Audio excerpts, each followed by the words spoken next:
ఏం బుడ్డి ఏం వంట చేస్తున్నావు? ఏందే మొహం ఎప్పుడు కూడా అని పెట్టుకో ఉంటావు?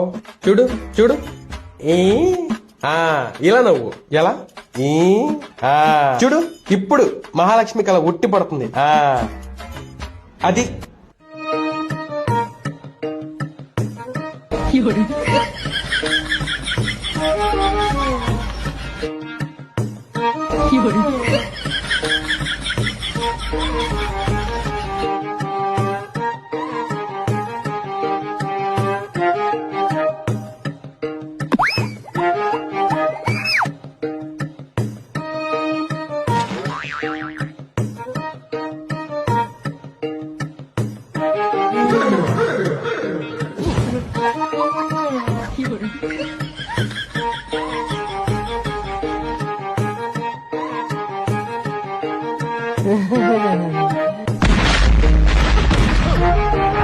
అమ్మా తల్ల నీకు ఒక దండన ఏదో తెలియక చెప్పాను, అసలు నోరే తెరవమాక.